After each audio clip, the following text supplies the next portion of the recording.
Hi, I'm Kendra Corman. If you're a coach, consultant, or marketer, you know marketing is far from a perfect science. And that's why this show is called Imperfect Marketing. Join me and my guests as we explore how to grow your business with marketing tips and, of course, lessons learned along the way.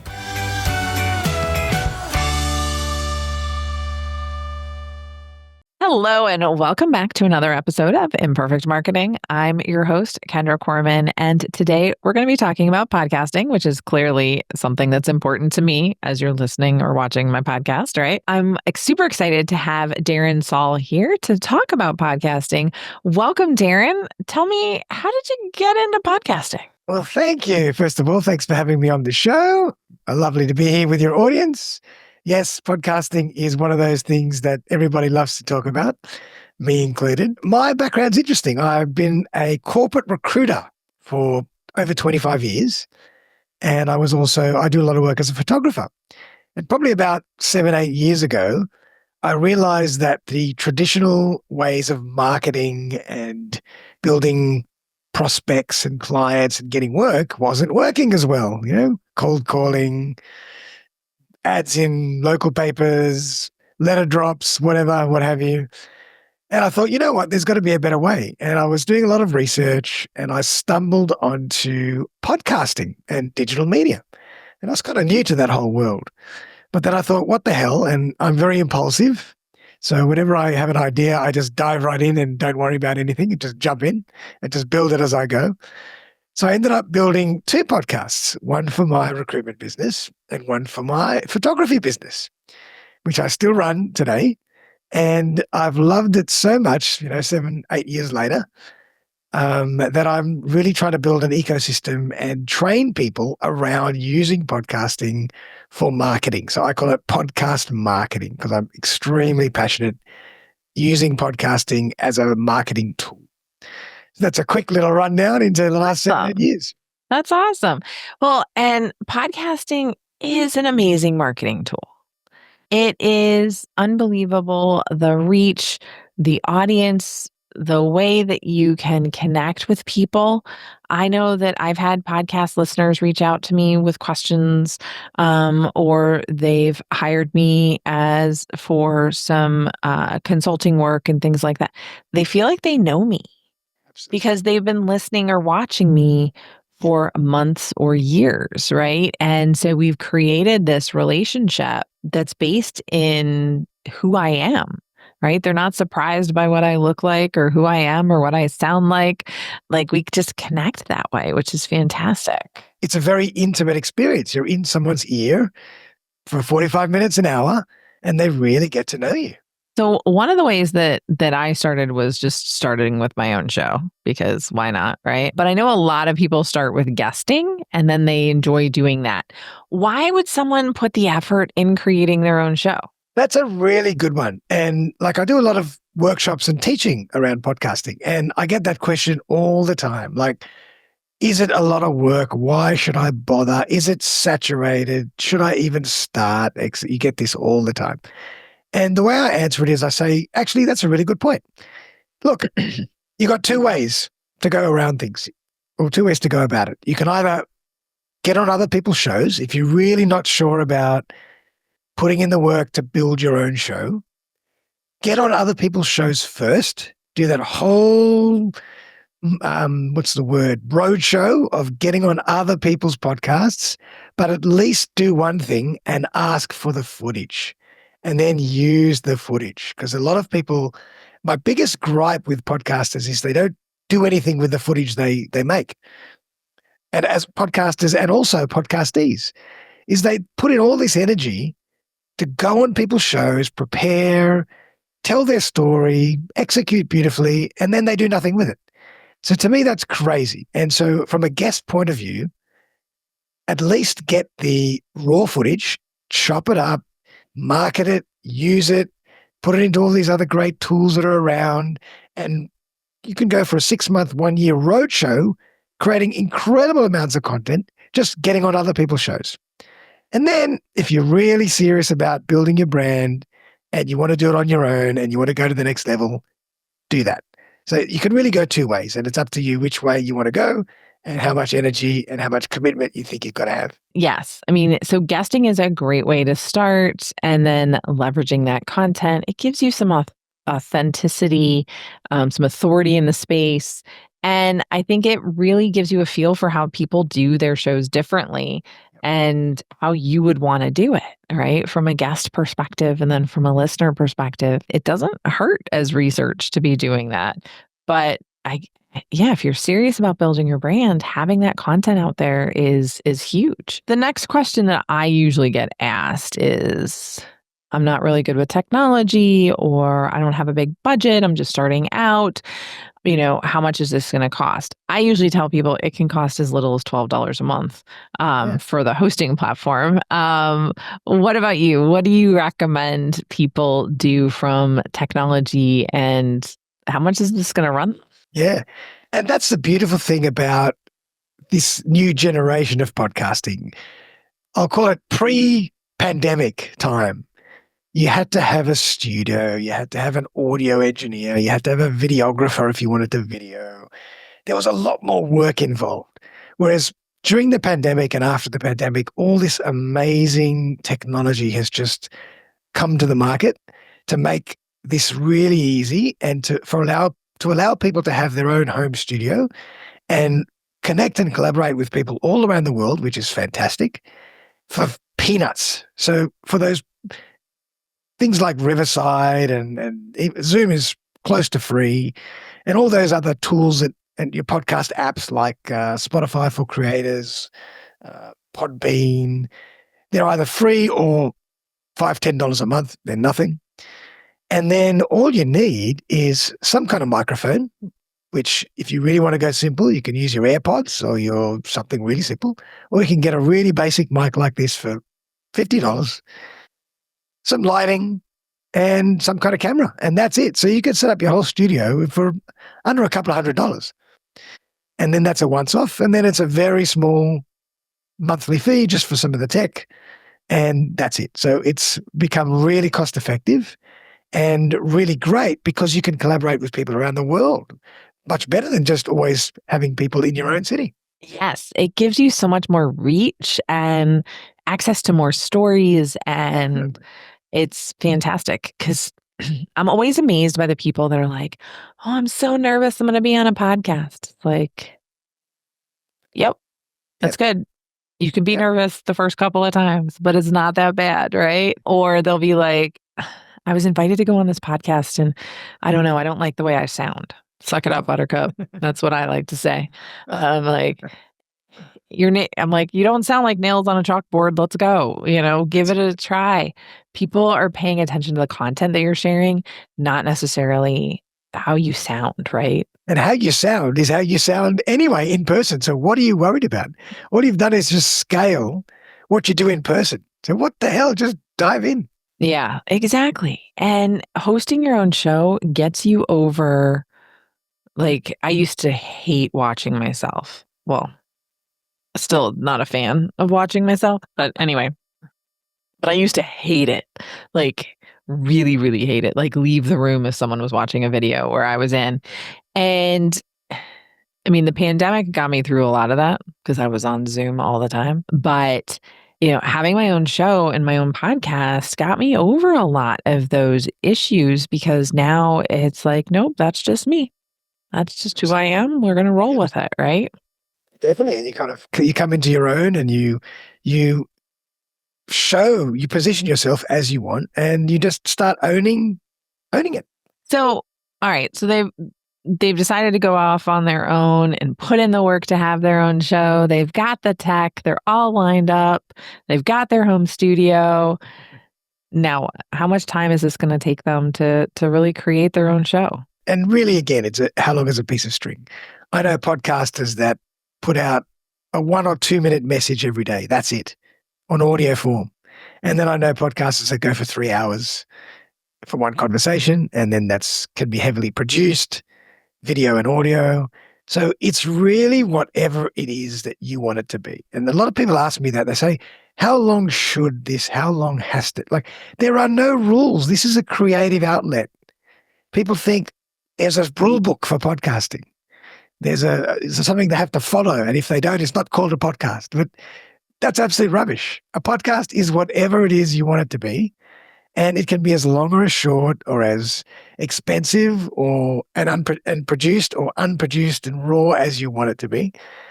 And it can just be your own creative outlet. So people have to just chill. Don't worry about it. Just get in there, have some fun. You'll find your way. You'll find your style. Don't worry so much about what everybody else is doing and what everything should be like. 100% on that, because like my episodes used to be an hour long. I started with one episode a week, then I moved to two. Now I'm back to one because I'm working on some other initiatives. Yeah, I mean, it used to be an hour, and then I found out that people were falling off around the 30-minute mark. Once you start getting data too, that can help dictate some of it also, right? You can start adjusting the length of your recordings and how much time you're spending, because ultimately it comes down to, when are your people listening? And how long do they have?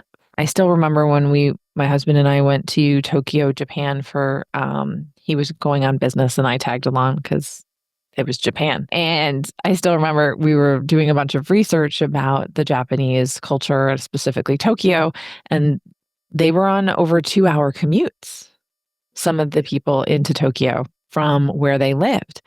That's a long time. Here in Metro Detroit, you're like 15, 20, maybe 30 minutes on your commute. So if your audience is listening on their commute or on their walk, they might only have 15, 30 minutes to listen. So 3 hours might not work. But if your content's super engaging, like some of those longer shows, people love. And they will stay tuned in the whole time. So I think it depends on, like, again, who you're targeting too and how much time they have. How long are your podcasts? Yeah, my sweet spot is probably about 45 minutes. Okay. Usually 40 to 45 minutes is my sweet spot. Some are a bit shorter, some are a bit longer. But I agree. I think that generally in a lot of the Western world, the mainstream listeners are listening to podcasts at the gym, on their walk, on the commute. So that 30 to 40-minute mark seems to be about the sweet spot. But again, it depends on who you're targeting, where they are, what their story is. A lot. That depends. So start with what you have and what you can make interesting. Yeah. Right? I think that that's so important. Very much so. So let's talk about the thing that people are afraid of, editing. I thought you were going to say putting themselves out there. No, well, I mean, they're already scared of that, but we already told them to suck it up. So, but editing is, I think that's one of the big barriers that people struggle with. And with editing as well, you can really go crazy and you can edit for a day, or you can not edit at all, or you can edit for 10 minutes. So and with the new tools that are around now as well, there's lots of great AI tools that are there to help you. So when I started editing, I used to edit everything myself. But now I've got to the point where it's just, I'm too busy and I have a team that edits for me. And they use a lot of these great tools and they make it sound way better than even I could make it sound.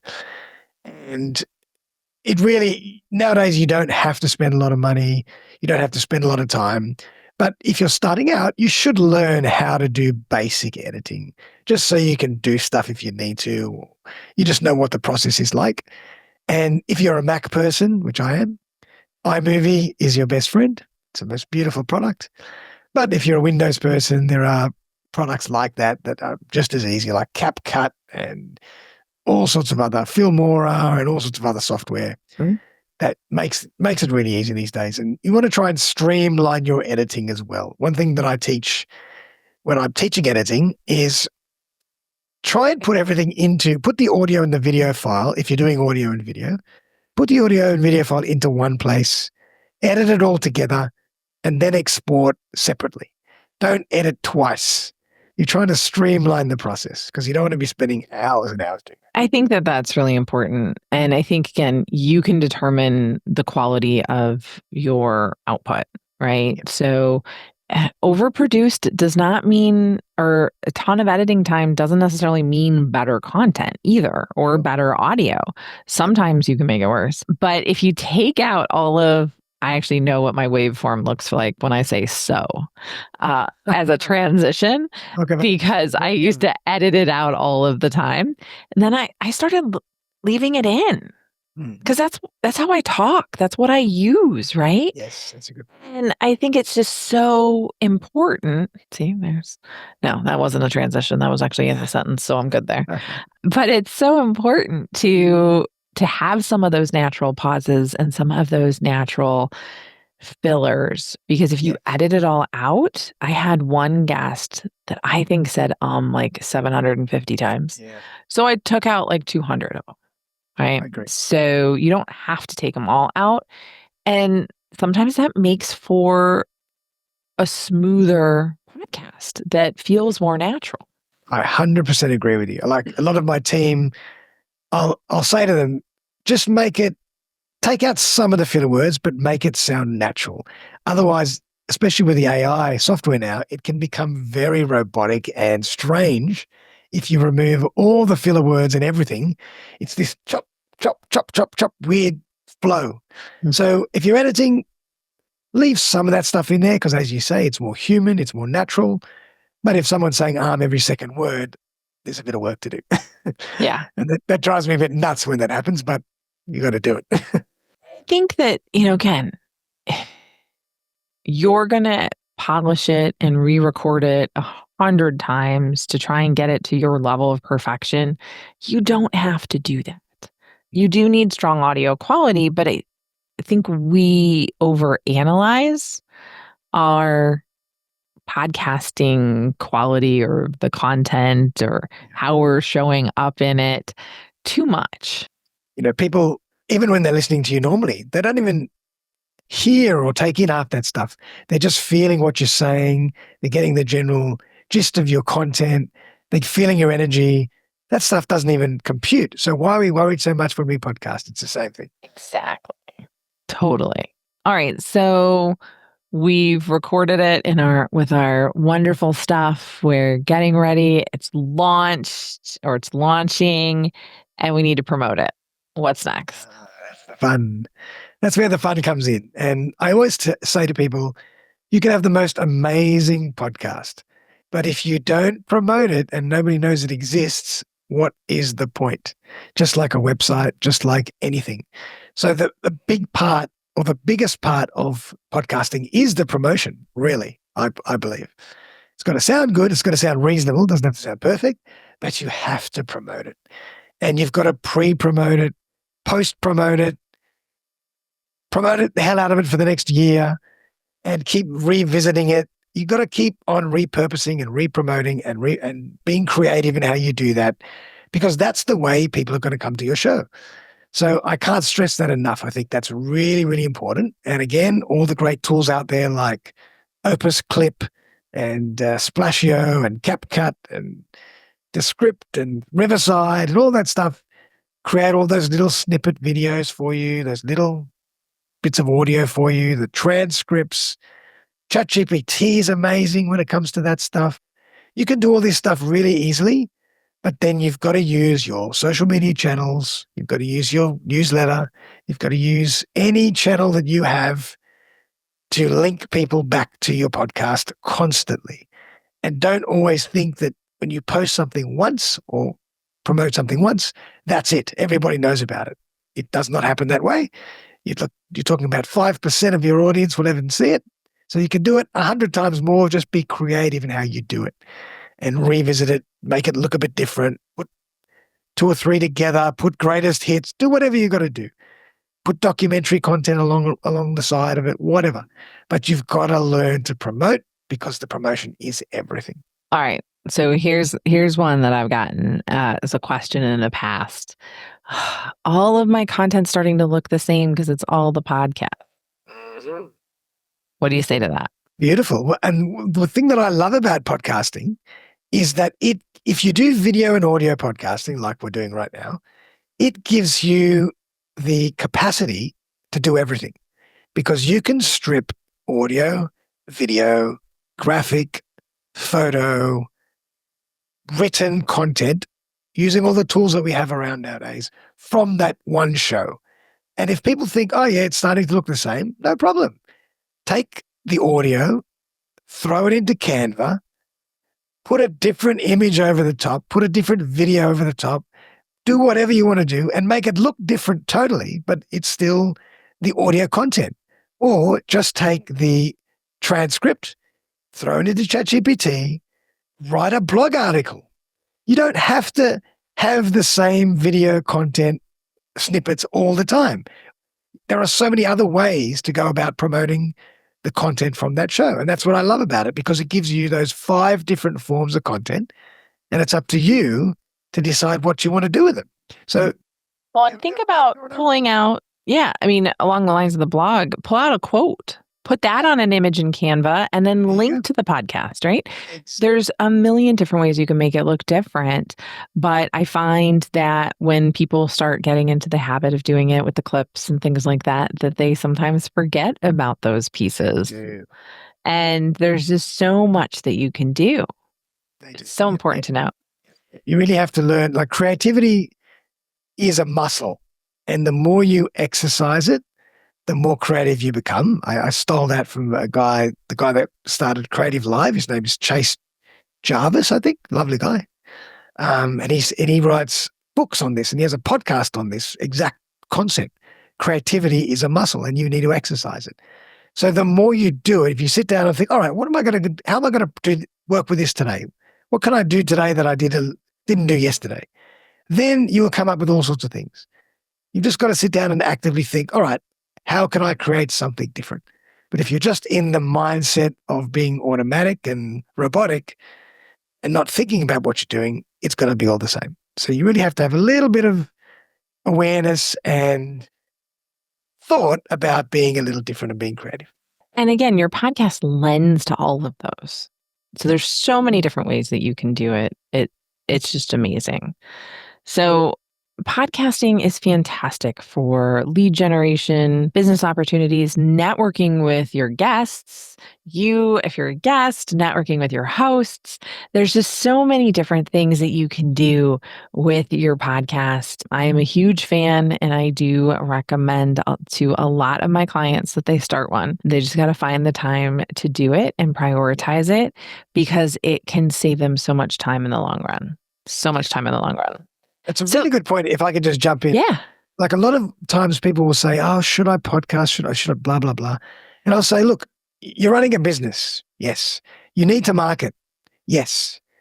So you're going to be marketing anyway, and you're going to be creating content anyway.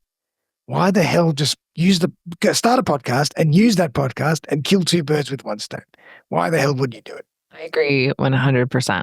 100%. It just streamlines the process so much. And again, as you were mentioning, the AI tools, I save over 3 hours an episode just with AI. Yep. It's crazy. Yep. And it's so much easier now than it ever used to be. So, and I started before AI. So, yep, me too. I know. I remember the old days of manually doing everything. Yes. So thank you so much for joining us and for talking through the podcasting process with me today. Hopefully everybody that's listening and watching got something out of it. There's just so many gems in there that I think if you're on the fence about starting a podcast, hopefully this will put you over on the other side and get you started. If you want to connect with Darren, we'll have his contact information in the show notes and video description down below. So be sure to do that. Now, before I let you go, I do have to ask you the question that I ask all of my guests. This show is called Imperfect Marketing, because marketing is anything but a perfect science. What's been your biggest marketing lesson learned? Really good one. And we've touched on this beautifully today, actually, during the conversation, because we've discussed how everything is so subjective and so fluid. My biggest lesson learned really is that there is no one size fits all with marketing. You have to constantly be testing and tweaking and working out what's going to work for your audience and your style, Whereas following a formula of somebody else is not going to work necessarily. So it's really about constantly testing. And I'm doing podcasting. Maybe one channel works better for me in terms of marketing than someone who's doing finance. You just have to play and experiment and see what's going to work for you. There's no one size fits all. I love that. And I agree with it 1,000,000% for that one, because it's about testing and experimenting and finding out where your audience is and how you resonate with them. And podcasting is just such a powerful tool for that. Again, if you're thinking about it, I encourage you to think harder and start taking action. Imperfect action when you get started. Nobody wants you to listen to their first episodes, right? Go ahead. Yeah, don't listen to mine. Don't listen to my first podcast that ended at 8 episodes, right? Have a plan, have a strategy, and know what you want to achieve with your podcast and just get started doing it, right? Because this is one of those things that you will be so happy that you started it now rather than 10 years from now. I always say to people that these days, a podcast is almost replacing a website. People are finding you and learning more about you from your podcast than they are from your website. Definitely. And the content that it brings. And they're building a relationship with you. And we know how important relationships are in business. They build that know, like, and trust factor just so much faster. So thank you again, Darren, for coming. I appreciate it. Thank you all for tuning in and listening or watching. If you learned something today, it would help me out if you would rate and subscribe wherever you are. Until next time, have a great rest of your day.